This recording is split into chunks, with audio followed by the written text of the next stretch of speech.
আসসালামু আলাইকুম friends, welcome back. So viewers, আপনাদের কাছে যে রেসিং পিজনের বাচ্চাগুলো আমরা সেল করে থাকি, এই বাচ্চাগুলোর কোয়ালিটি কেমন হয়, এই বাচ্চাগুলো বড় হলে কেমন রেজাল্ট করতে পারে, বা এর পিছনের জেনারেশনের অবস্থা কী, ডিটেলস এই ভিডিওর ভিতর আমি জানানোর চেষ্টা করব।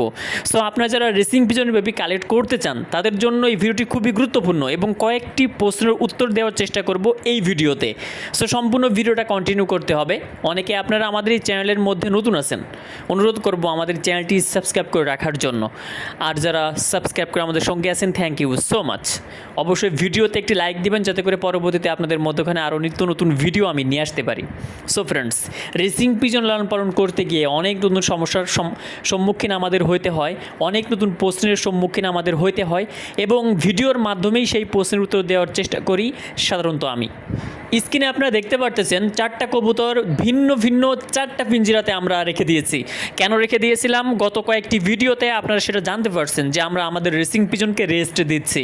আপনারা যারা এখান থেকে ওখান থেকে যারা কবুতর কালেক্ট করেন, যারা ভালো ফেন্সারের কাছ থেকে কবুতর কালেক্ট করেন না, যারা রেসিং পিজন সম্পর্কে জানে না বুঝে না, তাদের কাছ থেকে কবুতর কালেক্ট করলে কোন কোন সমস্যার মধ্যে আপনারা পড়তে পারেন সেটা নিয়েও আমি ডিটেলস আপনাদের জানানোর চেষ্টা করব ভিউয়ার্স।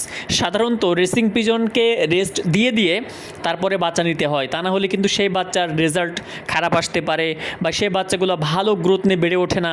যখন ছোটো থেকে ভালো গ্রোথ নিয়ে কবুতর বেড়ে উঠবে না, তখনই কিন্তু বিভিন্ন সমস্যার মধ্যে এই বাচ্চাটা জর্জরিত হয়ে যাইতে পারে। অর্থাৎ দেখা যাচ্ছে যখন 1-2 পর হচ্ছে তখন ওই কবুতরটা অসুস্থ হয়ে যাইতে পারে, অথবা এই কবুতরটার ফিটনেস খারাপ থাকার কারণে কবুতরটা ফ্লাই করার কারণে যখন ফ্লাই করবে তখন এদিক ওদিক পড়ে যাওয়ার সম্ভাবনা থাকে। এজন্য যখন আমরা রেস্ট দিই কবুতরকে, রেস্ট দেওয়ার পরে যখন বাচ্চা নিই, এই বাচ্চাগুলোর পারফরমেন্স কিন্তু অনেক সুন্দর আসে, ভালো আসে।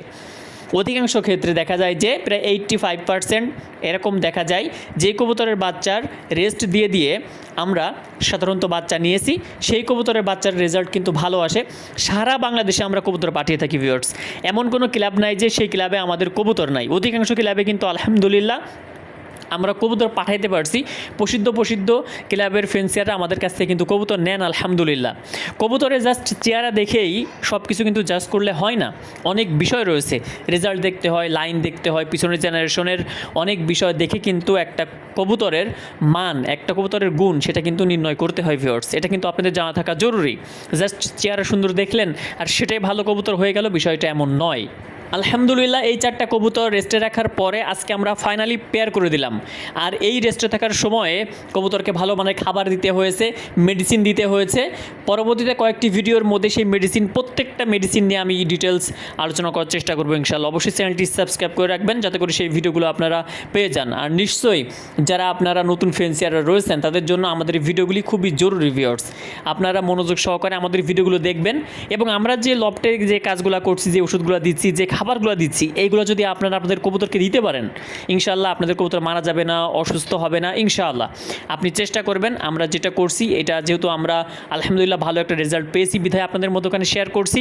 এটা যদি আপনি করেন আশা করা যায় যে আপনি বিফল হবেন না, আপনি সফল হবেন ইনশাআল্লাহ। রেসিং পিজনের বাচ্চা ওঠানোর ক্ষেত্রে, ওড়ানোর ক্ষেত্রে, কবুতর টস ছাড়াছাড়ির ক্ষেত্রে ভালো একটা সাফল্য ইনশাআল্লাহ আপনি পাবেন আমাদের পরামর্শ অনুযায়ী যদি আপনারা কবুতর লালন পালন করেন ভিউয়ার্স। আর এটা আমরা বারবার করে বলে থাকি, আমাদের কাছ থেকে যারা কবুতর নেয় তারাও আমাদের কাছ থেকে সহযোগিতা পেয়ে থাকেন, যারা কবুতর নেন না তারাও কিন্তু সহযোগিতা পেয়ে থাকেন। সো আপনারা যারা আমাদের কাছ থেকে কবুতর নিতে চান নিতে পারেন। সারা বাংলাদেশে আমরা কবুতর ডেলিভারি দিয়ে থাকি ভিউয়ার্স। সো আমাদের কবুতর বিক্রি করতে হয়, প্রত্যেক মাসে আমরা প্রায় 4-5 পেয়ার কবুতরের বাচ্চা আমরা সেল করে থাকি আলহামদুলিল্লাহ। সো এখন কিন্তু আমরা আমাদের লফটে প্রায় 3-4 পেয়ার বাচ্চা রয়েছে যেগুলো আমরা সেল করব। সো যারা নিতে চান হোয়াটসঅ্যাপ এবং ইমোতে আমাদের সঙ্গে কন্ট্যাক্ট করতে পারেন ভিউয়ার্স।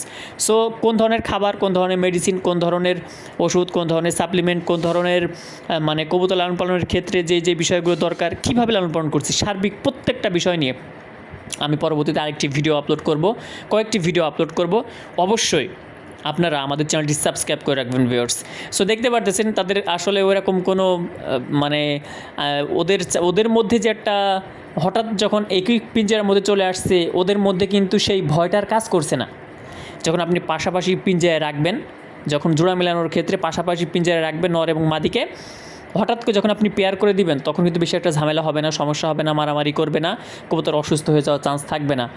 অনেক সময় কি হয় যে নরটা মাদিটাকে মেরে একদম অবস্থা খারাপ করে ফেলে, পরবর্তীতে ওই আবার আলাদা করে রাখতে হয়।